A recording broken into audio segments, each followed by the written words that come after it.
2 ലക്ഷം രൂപയുണ്ട്. ഇത് ജോണിയുടെ വിഹിതം. നീ ഇനി ഒരിക്കലും കഷ്ടപ്പെടാതിരിക്കാനുള്ള ഒരു അടിത്തറയാവട്ടെ ഈ പണം. സാർ, ഇതെന്താണ് സാർ? എനിക്ക് ഇത്രയും വേണ്ട സാർ. ഇതെന്താണെന്നോ? ഇതാണ് പണം. ജോണി കൂടുതൽ ചോദിക്കുമെന്നാണ് ഞാൻ കരുതിയത്. ഇക്കാലത്ത് പണം കിട്ടിയാൽ ആരെങ്കിലും വേണ്ടെന്ന് പറയുമോ? അതിരിക്കട്ടെ, എന്താ ജോണിക്കൊരു മടി? മനസാക്ഷിക്കുത്ത്. നോക്കൂ ജോണി, ഈ നൂറ്റാണ്ടിൽ മനസാക്ഷി ഒരു അനാവശ്യ സാധനമാണ്. ഇനി ഉണ്ടെന്നിരിക്കട്ടെ, അത് നമ്മളെ കുത്തുകയും കൂടി ചെയ്താലോ? ജോണിക്ക് ഈ പണം തന്നതുകൊണ്ട് എനിക്ക് യാതൊരു നഷ്ടവുമില്ല. തനിക്ക് തന്നതിന്റെ 3 ഇരട്ടി എനിക്ക് കിട്ടി. ഒരു കണക്കിന് തന്റെയും കൂടെ കഴിവുകൊണ്ടല്ലേ ഈ പണം കിട്ടിയത്. നമ്മുടെ നാടിപ്പോൾ രാമരാജ്യമൊന്നുമല്ല, പരിഷ്കൃതരായ കൊള്ളക്കാരുടെ ഒരു സഹകരണ സംഘമാണ്.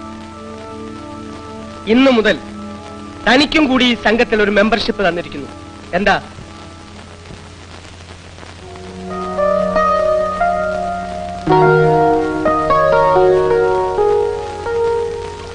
ജോണിയുടെ സഹായം ഇനിയും എനിക്ക് വേണം. എന്താണ് സാർ? ഉണ്ണിത്താൻ ഒരു വലിയ സ്രാവായിരുന്നു. അയാൾ വിഴുങ്ങിയതിന്റെ 100-1 പോലും നമ്മൾ കണ്ടെത്തിയില്ല. അയാളുമായി ബിസിനസ് ബന്ധങ്ങൾ ഉണ്ടായിരുന്നത് ആർക്കെല്ലാമാണെന്ന് ജോണി രഹസ്യമായി കണ്ടുപിടിക്കും. എല്ലാം അറിയാവുന്ന ഒരാളെ എനിക്കറിയാം. ആരാണ്?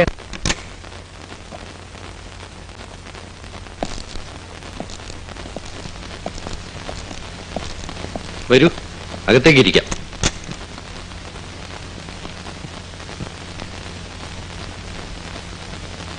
ഇരിക്കൂ. No thanks. നിങ്ങളുടെ വീട് സെർച്ച് ചെയ്യാനുള്ള വാറണ്ട്. വാറണ്ടോ? എന്താ കാര്യം? നിങ്ങളുടെ മകനും ഉണ്ണിത്താനും തമ്മിലുള്ള ബന്ധത്തെക്കുറിച്ച് ഞങ്ങൾക്ക് സംശയമുണ്ട്. ഒരു ബന്ധമില്ല സാർ. അവൻ ഉണ്ണിത്താനെ കോൺട്രാക്ട് ഏൽപ്പിച്ചെന്ന് മാത്രമേ ഉള്ളൂ. ശരിയായിരിക്കാം, പക്ഷെ ഞങ്ങൾ സംശയിക്കുന്നു. മിസ്റ്റർ തോമസ്, നിങ്ങളെ കൂടാതെ ഈ വീട്ടിൽ ആരെല്ലാം ഉണ്ട്? ഞാനും എന്റെ മകളും മാത്രം, പിന്നെ ജോലിക്കാരും. മകളെവിടെ? വിളിക്കൂ. ഡോളി, ഡോളി. എന്താ ഡാഡി? ഇങ്ങോട്ട് മാറി നിൽക്ക്. ഇനി നീങ്ങി നിൽക്കുമോളെ.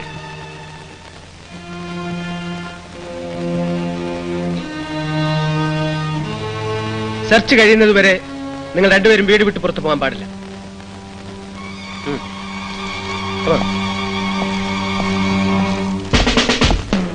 ആ റൂം സെർച്ച് ചെയ്യും.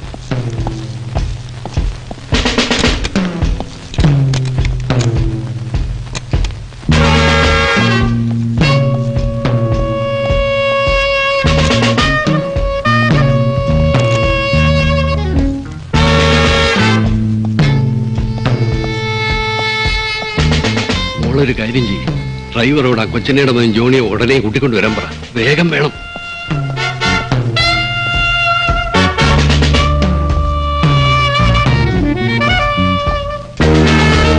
താഴെ ഒന്നുമില്ല സർ. അതിനകത്തോട് നോക്കൂ. Yes sir.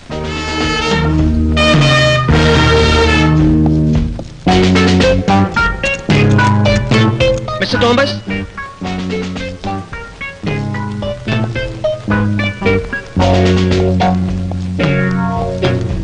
ഈ റൂമിന്റെ താക്കോൽ എവിടെ? ചോദിച്ചത് കേട്ടില്ലേ? താക്കോൽ എവിടെ? താക്കോല് തരുന്നോ അതോ ഞാൻ ചവിട്ടി തുറക്കണോ? ഇതെന്റെ മകന്റെ മുറിയാണ്. അവൻ അവധിക്ക് വന്ന് പോയതിൽ പിന്നെ ഞാനോ എന്റെ മകളോ ഈ മുറി തുറന്നിട്ടില്ല. ഈ മുറി തുറക്കരുതെന്ന് അവൻ പറഞ്ഞിരിക്കുന്നു.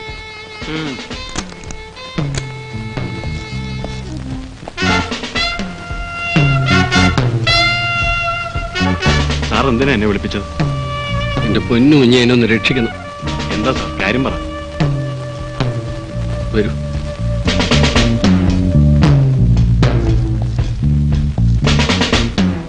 നിങ്ങൾ എന്തിനാ ഞങ്ങളെ ഉപദ്രവിക്കുന്നത്?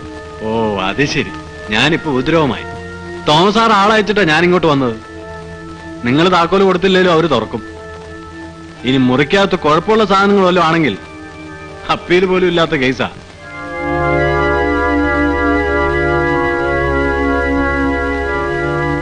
മര്യാദയ്ക്ക് ആ താക്കോലം കൊടുക്കാമെങ്കിൽ ഞാൻ അദ്ദേഹത്തോട് എന്തെങ്കിലും പറഞ്ഞ് സംഗതി ഒതുക്കാം. ആഹാ, ഇനി നിങ്ങളുടെ ഇഷ്ടം പോലെ ഞാൻ പോണു. നിൽക്കൂ. കീ തരാം.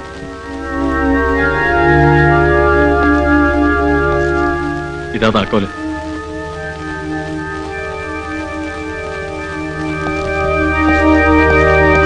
ആ, നിങ്ങൾ ജീപ്പ് എടുത്ത് പൊയ്ക്കോളൂ.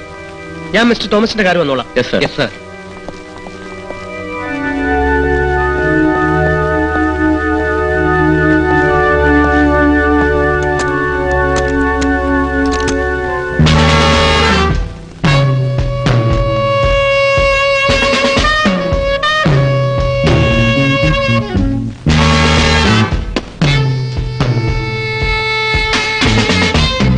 എന്താണ് ഈ പെട്ടിക്കുള്ളിൽ?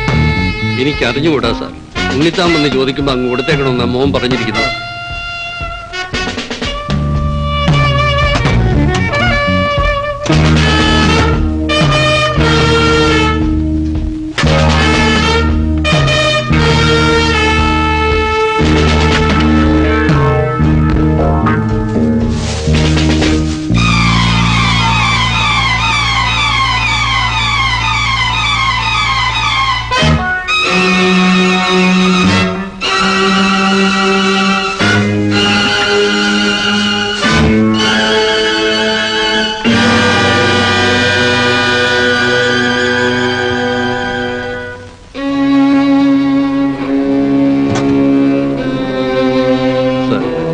ദയവ് ചെയ്ത് ഈ കേസ് എടുക്കരുത്.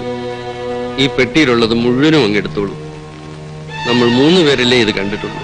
ഞാൻ ജീവിച്ചിരിക്കുമ്പം എന്റെ മകൻ ജയിലിൽ കയറുന്നത് എനിക്ക് സഹിക്കാൻ കഴിയില്ല സാർ. ദയവ് ചെയ്ത് ഈ കേസ് എടുക്കരുത് പ്ലീസ്.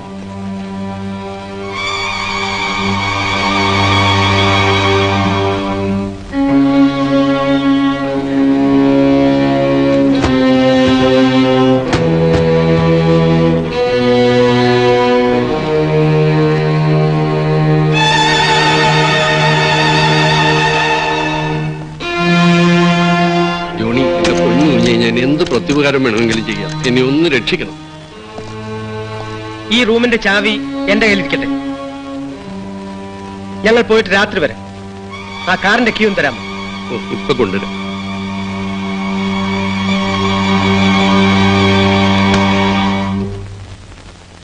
തൽക്കാലം ആ പെട്ടികൾ അവിടെ നിന്ന് മാറ്റുന്നത് കുഴപ്പമാണ്.